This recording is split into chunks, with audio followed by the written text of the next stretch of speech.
How to export data from QuickBooks to Excel. Hello guys and welcome to this new tutorial.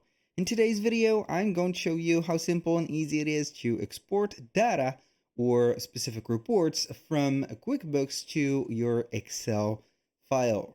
So it is going to be very simple and easy. We're going to head over QuickBooks, make sure that at least we have some data going on right there, and we're going to head over our account. As you can see, settings.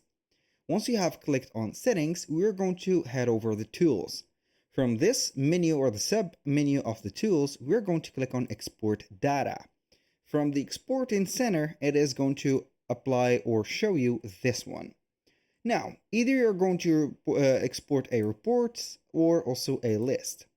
Now, you can go ahead and choose whatever you want to report and also the range of dates that you want to have. For example, the start date is going to be on, let's say, July 1st until the end date, which is going to be the August 1st. This is a month worth of reports. So you can see that we can have here the ticked or the needed, let's say, items like general ledger, profit and loss, balance sheet, trial balance, and journal. So we're going to be clicking on export to Excel, and it is going to download the zip file, which is going to have or contain an Excel file or also a Google Sheet that could be opened there. So with that, we have set up the exportation.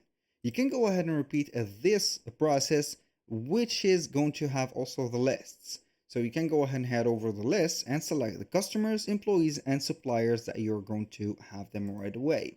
You can extend the range of dates, also set up the last calendar quarter and a year, as you can see, like that. That was pretty much it for today's video. Thank you guys for watching. I hope that you have enjoyed the content, and I hope to see you soon on the next one.